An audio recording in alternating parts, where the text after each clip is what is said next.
নমস্কার বন্ধুরা, আমি শ্রেয়া।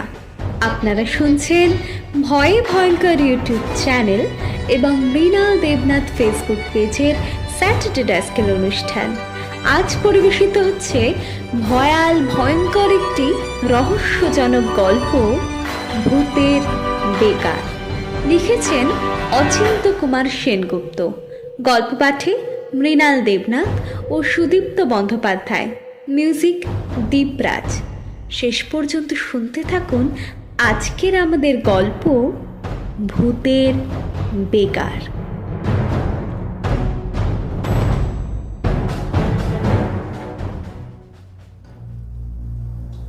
আমরা কথায় বলি সারাদিন ভূতের বেকার খাটছি মশাই, কিন্তু ভূতেরাও যে মানুষের বেকার খাটে সে প্রমাণ পেলুম সেবার পুজোতে রাঁচিতে গিয়েই। ওখানে গিয়ে মাউন্ট হোটেলে উঠেছিল। পাঁচু গোপাল সরকারের সঙ্গে ওখানেই আলাপ। আমি আর আমার বন্ধু রজত পত্রনবিশ ভূতে বিশ্বাস করি না। ভূতের কথা শুনলে সচরাচর হেসেই গড়াগড়ি যাই আর কি। আমরা দুজন ডিনার টেবিলে বসে ভূত সম্বন্ধে আলোচনা করছিলাম। আলোচনার সূত্রপাত হয়েছিল টিংরি বলে একজন বেয়ারার অনুপস্থিতির জন্য। হেড বেয়ারা শকুর জানালো টিংরি নাকি ভূত দেখেই জ্ঞান হারিয়ে ফেলেছে। গায়ে তার ধুম জ্বর, চোখ দুটো জবা ফুলের মতো লাল। শকুর বলল, नहीं साहब, ভূত হয়ে মেরা চাচা কি চাচা। থাক, আর গুল ঝাড়তে হবে না বাপু।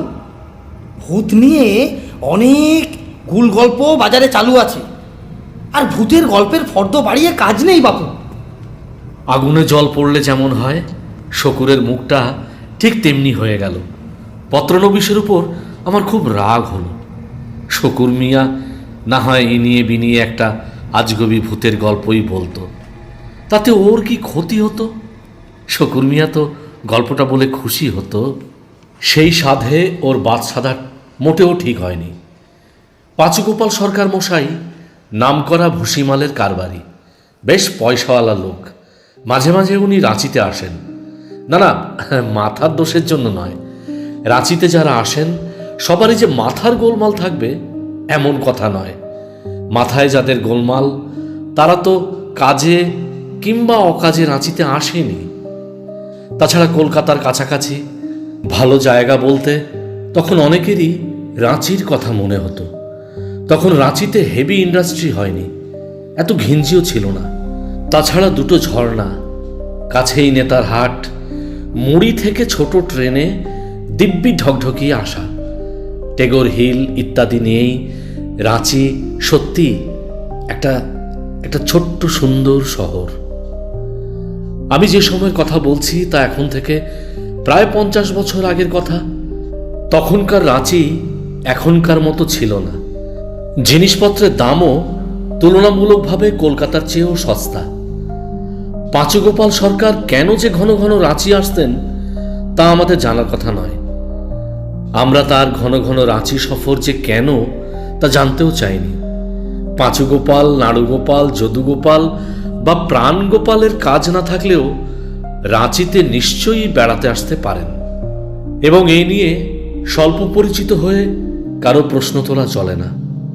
তবু পত্রনবিশ একবার জোর করেই পাঁচুগোপাল বাবুর সঙ্গে আলাপ করতে চেয়েছিল, কিন্তু সে যাত্রায় পত্রনবিশেরই পাকামির কারণে আলাপচারিতা বেশি দূর এগোয়নি, অর্থাৎ এগোতে পারেনি।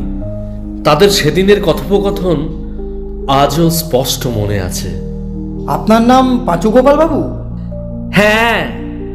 আচ্ছা, আপনার বাবার নাম কি নাড়ু গোপাল সরকার? আমার নাম পাঁচু গোপাল হলেই যে আমার বাবার নাম নাড়ু গোপাল হবে তার কোনো কি মানে আছে নাকি? না, মানে আমার বাবার বন্ধু ছিলেন নাড়ু গোপাল সরকার। তাঁর চেহারাটা অনেকটা অনেকটা আপনার মতোই, তাই অনুমানে ঢিল ছুঁড়েছিলাম। আমার বাবার নাম ঈশ্বর প্রাণগোপাল সরকার, বলতে গেলে প্রাণবল্লভপুরের প্রাণপুরুষ তিনিই ছিলেন। তবে তো ওই গ্রামের নাম প্রাণ গোপালপুর রাখা উচিত ছিল মশাই। আলাপচারিতা অন্য পথে চলে যেতে পারে ভেবে আমি বলি, আরে আগে তো প্রাণ আছে, ওতেই যথেষ্ট। পাঁচু গোপাল বাবুও আলোচনায় ইতি টেনে পেঁচার মতো মুখ করে উঠে চলে যান। এই ঘটনা অবশ্য 1 বছর আগেকার ঘটনা। প্রায় এই সময়ই আমরা ওই একই হোটেলের ডাইনিং হলে বসে বসে ব্রেকফাস্ট খাচ্ছিলাম, আর আমাদের পাশের টেবিলে পাঁচুবাবু বসেছিলেন। আজও অবিকল ঠিক তাই। আমরা অবশ্য পাঁচুবাবুর সঙ্গে আগ বাড়িয়ে কোনো কথা বলতে চাইনি, কিন্তু পাঁচুবাবু নাক গলালেন বলতে গেলে। কে নিয়ে আলোচনা হচ্ছিল দাদা? ওই ভূত নিয়ে। খুব ইন্টারেস্টিং ব্যাপার, এ ব্যাপারে আমার অভিজ্ঞতা প্রচুর। কিন্তু আমার এই বন্ধুটির ভূতের ব্যাপারে কোনো আগ্রহ নেই, বুঝলেন। ওর মতে ভূত বলে কিচ্ছু নেই। তাই নাকি? উনি নিশ্চয়ই ওই বিশ্বকবি রবীন্দ্রনাথ ঠাকুরের মতো অত জ্ঞানী গুণী। পাঁচুগোপাল সরকার পত্রনবীশকে ঠেস দিয়ে ঠুসে দিতে চাইলেন। পত্রনবীশ এতক্ষণ চুপ করেই ছিল। এবার সে মুখ তুলে জিজ্ঞেস করল, রবীন্দ্রনাথ কি ভূতে বিশ্বাস করতেন? নিশ্চয়ই করতেন। ভুসিমালের কারবারি হতে পারি, তাই বলে আমি রবীন্দ্র চর্চাও করি মশাই। রবীন্দ্রনাথ রীতিমতো প্ল্যানচেট করতেন। প্ল্যানচেটের মাধ্যমে ভূতের কাছ থেকে অনেক তথ্যই জেনে নিতেন। এক ঠেসেই পত্রনবীশকে পাঁচুবাবু প্রায় কাত করে ফেললেন। রবীন্দ্রনাথ এমনই এক প্রতিভা যে তার কথা বললে আর কিছু বলা যায় না, কোনো কিছুই অস্বীকার করা যায় না। প্রথম ঠেস বা ধাক্কাতে পত্রনবীশ কিছুক্ষণ বিহ্বল হয়ে থাকলেন। বেশ কিছুক্ষণ পর বিহ্বল অবস্থা কাটিয়ে উঠে সে পাঁচুবাবুকে জিজ্ঞেস করল, আপনি নিজে কখনো ভূত দেখেছেন? হ্যাঁ হ্যাঁ না করে হেসে বলুন না, আপনি নিজে ভূত দেখেছেন কিনা। আপনি বোকার মতো প্রশ্ন করছেন বললেই আমার হাসি পাচ্ছে। তার মানে? আগেই বলেছি, ভূত সম্বন্ধে আমার অভিজ্ঞতা প্রচুর।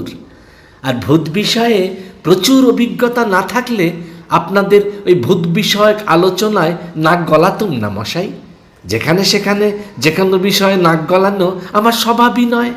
অত ধানাই পানাই না করে সরাসরি বলুন তো মশাই, আপনি নিজে ভূত দেখেছেন কিনা। আবার হাসালেন মশাই। বলছি তো, একবার নয়, বহুবার দেখেছি। তাই তো বলছি যে ভূত সম্বন্ধে মন্তব্য করার বার্থ রাইট আমার আছে। হ্যাঁ, আমি তো নিজে ভূত দেখেইছি। আপনাদেরও আমি ভূত দেখাতে পারি। পারেন? নিশ্চয়। কিন্তু কিন্তু ভূত দেখতে হলে আপনার সঙ্গে নিশ্চয়ই ওই প্রাণ গোবিন্দপুরে বা প্রাণবল্লভপুরে যেতে হবে। না মশাই, না। তবে এই রাঁচিতেই আপনাকে আমি ভূত দেখাতে পারি। বলেন কি? হ্যাঁ মশাই, এই পাঁচুগোপাল সরকার অনেক কিছুই করতে পারে। তাই নাকি? হ্যাঁ। কবে কবে কবে ভূত দেখাবেন মশাই? সামনের শনিবার বিকেলেই চলুন না, আমার গুরুদেবের ওখানে। আপনার গুরুদেব? হ্যাঁ মশাই, হ্যাঁ। সেই টানেই তো বারবার ঘুরে ফিরে রাঁচিতে আসি। হাত জোড় করে অমলেট খেতে খেতেই নমস্কার করলেন পাঁচুগোপাল সরকার। পত্রনবীশ ঢোক গিলে জিজ্ঞেস করল, আপনার গুরুদেবের ওখানেই ভূতেরা আছে নাকি? আছে কি মশাই, তারাই তো আমার গুরুদেবের চাকর। 4-4টে ভূত গুরুদেবের ওখানে চাকরের মতো খাটে। ও, চাকরদের তাহলে মাইনে দিতে হয়? ঠাট্টা নয় মশাই, ঠাট্টা নয়। আমার গুরুদেবের ওখানে গেলে আপনি মশাই ঘাবড়ে যাবেন। আপনার মুখ দিয়ে আর বাক্যে বেরুবে না। তবে শুনে নিন, আমার গুরুদেবের ওখানে ভূতেরা কিন্তু বেগার খাটে। ভূতদের মধ্যেও তাহলে বন্ডেড লেবার প্রথা চালু আছে বুঝি? মশাই ঠাট্টা করবেন না, ঠাট্টা করবেন না। আমার গুরুদেবের অসীম ক্ষমতা। ও তাই বুঝি? তা কি নাম আপনার গুরুদেবের? শ্রী শ্রী 108 শ্রী হরগোবিন্দ ঘোষাল। বাইরে থেকে বুঝবেন না উনি কত বড়, বাইরে থেকে দেখলে বুঝতে পারবেন না মশাই। এই সাধারণ বাঙালির মতোই ধুতি পাঞ্জাবি পরে, ভূতেরা ওর কথায় ওঠ বস পর্যন্ত করে। আমি এতক্ষণ চুপচাপ বসেছিলাম, শেষে বললাম, হ্যাঁ তবে তো আপনার গুরুদেবের ওখানে একবার যেতেই হয়। ঠিক আছে, শনিবার বিকেল 4টে তৈরি থাকবেন, আপনাদের নিয়ে যাব। তবে একটা শর্ত, দয়া করে ওখানে গিয়ে ওই ইয়ারকি ফাজলামি বা চ্যাংড়ামি করবেন না কিন্তু, তাহলে কিন্তু ভয়ানক কিছু ঘটতে পারে।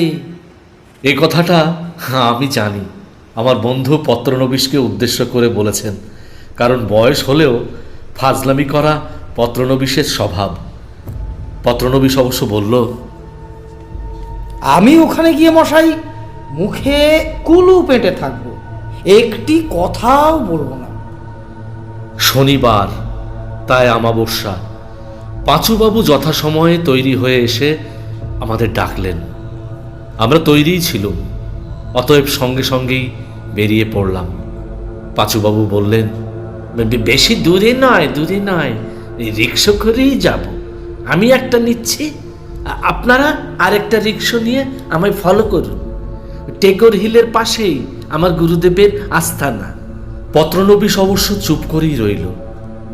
প্রায় 5টার সময় আমরা পাঁচুবাবুর গুরুদেবের আস্তানায় পৌঁছে গেল। পাহাড়ের কোল ঘেঁষেই মন্দির সহ বাড়িখানা। বাইরে থেকে অবশ্য ভয় পাওয়ার মতো কিছু নয়। আমি পত্রনবীশকে অবশ্য বলেছি, এই একদম চুপ করে থাকিস কিন্তু তুই, এসব ওই তান্ত্রিক সাধুকে নিয়ে ঠাট্টা তামাশা করা ঠিক নয়, বুঝলি তো? শুনেছি এরা ভালো করতে না পারুক, খারাপ করতে পারে বেশি। আমি নিজেই জানি এক তান্ত্রিক একটি ছেলেকে পাগল বানিয়ে দিয়েছিল। হ্যাঁ, আমার কথা শুনে পত্রনবীশ একেবারে গুম হয়ে গেল। মন্দিরের দরজা বন্ধ, তবু মন্দিরের অঙ্গনে মাথা ঠেকিয়ে প্রণাম পর্ব সারলুম। জানি না তো মন্দিরের দেবী হয়তো বা মা ছিন্নমস্তাই, মাথা ঠেকিয়ে রাখাই ভালো। পাঁচুবাবু এখানকার অনেকেরই পরিচিত। উনি আমাদের হল ঘরে নিয়ে গিয়ে বসালেন। বাইরে বেশ কয়েকখানা বিভিন্ন মডেলের গাড়ি দাঁড়িয়েছিল। সেই সকল গাড়ি বিহারীরাও কার্পেটের একপাশে বসে। বুঝতে পারলুম এরাও সকলেই গুরুদেবের দর্শনার্থী। এরা অনেকেই পাঁচুগোপাল বাবুর পরিচিত। কেউ কেউ তাই বললেন, আরে পাঁচুবাবু যে কেমন আছেন? হে গুরুদেবের দয়ায় ভালোই আছি। সঙ্গে সঙ্গে মিলিত কণ্ঠে ধ্বনি উঠল, জয় গুরু, জয় গুরু। পাঁচুগোপাল বাবু আমাদের ফিসফিসিয়ে বললেন, নানা সমস্যা নিয়ে বহু গণ্যমান্য লোক গুরুদেবের সঙ্গে দেখা করতে আসেন, এমনকি মন্ত্রীরাও আসেন। আর 8 ঘন্টা পরেই গুরুদেব দর্শন দেবেন। আপনাদের মুখ ফুটে কিছু বলতে হবে না, হবে না। অনেক অবাক কাণ্ডই দেখতে পাবেন, যা জীবনে এর আগে কখনো দেখেননি। অতএব আমরা কার্পেটের এক পাশে দুইজনে গিয়ে বসে পড়লুম। কিছুটা দূরেই একটা বেদির মতো, তাতে সম্ভবত ফোমের গদি, মখমলের তাকিয়া ইত্যাদি। ওখানেই পাঁচুগোপাল বাবুর গুরুদেব এসে বসেন এবং দর্শনার্থীদের দর্শন দান করে থাকেন। দর্শকদের মধ্যে একজন ফিসফিসিয়ে আরেকজনকে বললেন, একে শনিবার, তাও আবার অমাবস্যা, আজ দেখতে পাবেন বাবার কি অলৌকিক ক্ষমতা। দেখলুম পাঁচুগোপাল এদিকে ওদিকে ঘুরে বেড়াচ্ছেন।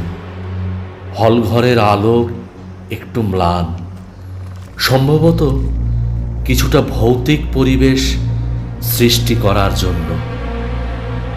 গুরুদেবের বসবার আসনের কাছেই সুদৃশ্য একটা ঘণ্টা ছিল।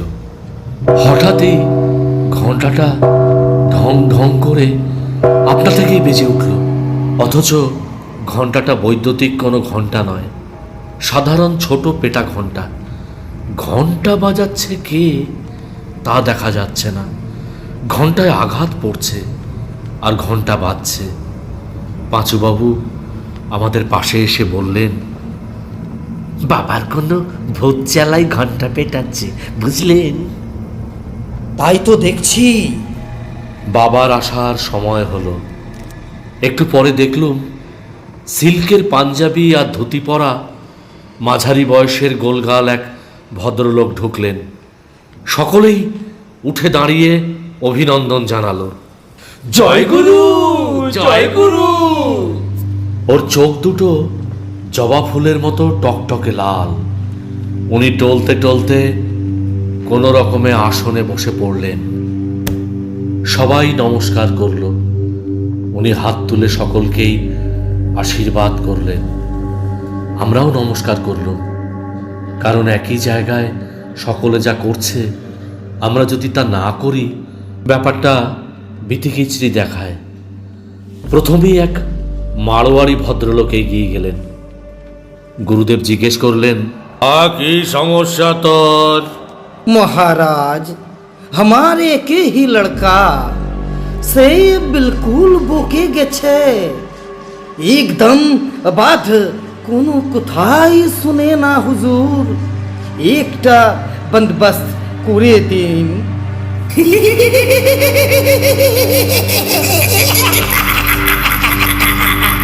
হঠাৎ হলের মধ্যে খিলখিল হাসি শোনা গেল।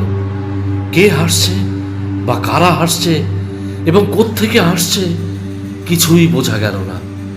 গুরুদেব ধমক দিয়ে উঠলেন, কাজের সময় হাসি আমার একদম পছন্দ নয়। একটা মাথার খুলি আর দুপুরিয়া পুত্র বশীকরণ নিয়ে আয়, এক্ষুনি নিয়ে আয়। কিছুক্ষণের মধ্যে গুরুদেবের পায়ের কাছে একটা মাথার খুলি পড়ল আর দুটো কাগজের পুরিয়া। পাঁচুবাবু ফিসফিসিয়ে বললেন, ভূতেরা কেমন বেগার খাটছে, এবার নিজের চোখে দেখুন দেখুন।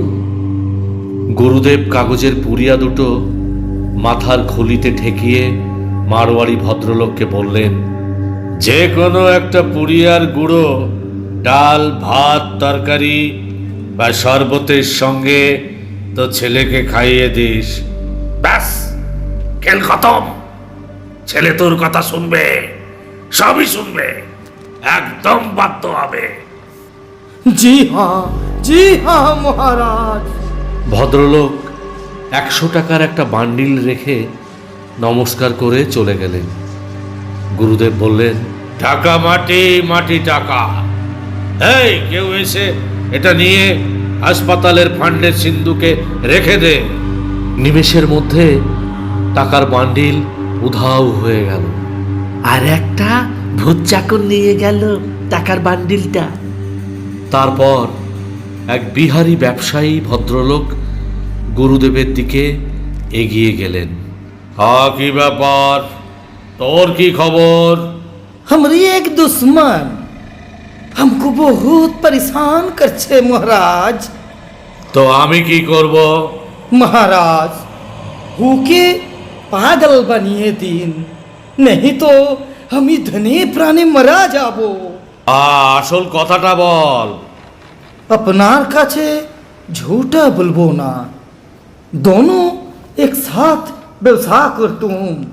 हमें 10 लाख টাকা গায়েব করে এখানে এসে নতুন বিজনেস ফেঁদেছি, নতুন নামে। সব বুঝেছি, তবে আমার শরণ যখন নিয়েছিস কোনো ভয় নেই, তোর শত্রু পাগলা হয়ে যাবে। জি महाराज। তবে খরচ একটু বেশি পড়বে। और জন্য सोचने का कोई जरूरत नहीं है महाराज। হ্যাঁ, কে আছিস? একটা বাদরের হাড় নিয়ে আয়। হাতের হাড় এক জোড়া চাই, এক্ষুনি চাই।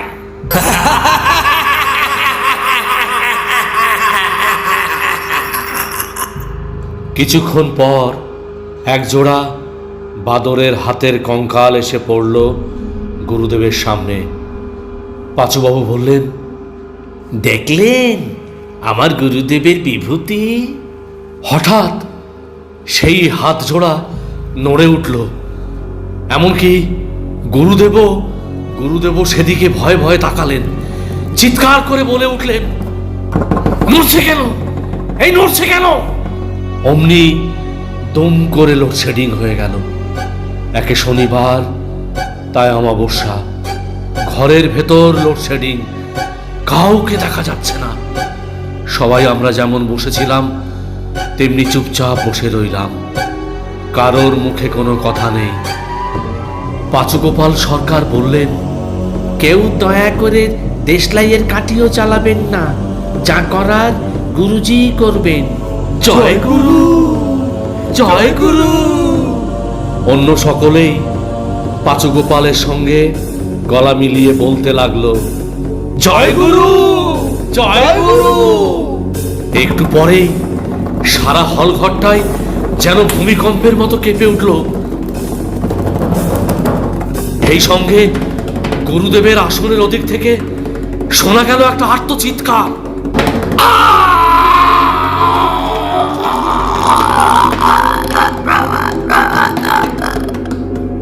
কম্পন থেমে গেল, আর্তচিৎকারও থেমে গেল, কিন্তু তবু কারো মুখে কোনো কথা নেই, যাকে বলে একেবারে পিন ড্রপ সাইলেন্স, অর্থাৎ মেঝেতে একটা পিন পড়লেও শব্দ পাওয়া যাবে। পাঁচুগোপাল সরকার ফিসফিসিয়ে বললেন, আলো না জ্বালা পর্যন্ত কেউ কোথাও নড়বেন না, কি জানি গুরুজির মনে আজ কি আছে। দম করে হঠাৎই আলো জ্বলল। আলো জ্বলতেই সেই ভয়ানক দৃশ্যটা আমরা দেখতে পেলুম, যা আমরা কখনো দেখব বলে কল্পনাও করিনি। গুরুদেবের আসনে গুরুদেব কাত হয়ে রয়েছেন, তার গলা সহ মাথা আসনের বাইরে রয়েছে, আর বাদরের হাতের সেই কঙ্কাল গুরুদেবের গলায় চেপে বসেছে। গুরুদেবের চোখ বিস্ফারিত, জিভ বেরিয়ে এসেছে, এবং বলা বাহুল্য তার দেহে প্রাণ নেই। দর্শনার্থীদের মধ্যে রাঁচির একজন নামকরা ডাক্তার ছিলেন। তিনি গুরুদেবের দেহ পরীক্ষা করে বললেন, হি ইজ ডেড। আপনাদের মধ্যে কেউ গিয়ে পুলিশে খবর দিন।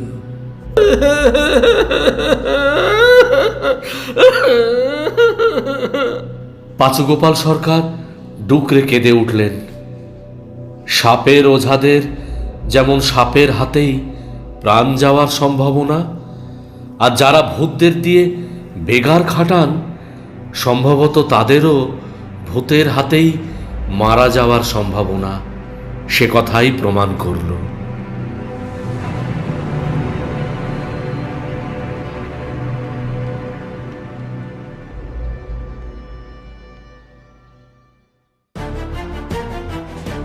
শেষ হলো আমাদের আজকের গল্প। কেমন লাগলো কমেন্টে জানাবেন। রোমাঞ্চ রজনীর প্রতিটি পর্বে আমরা পরিবেশন করছি স্বনামধন্য লেখকদের রহস্যাবৃত একদম নতুন গল্প।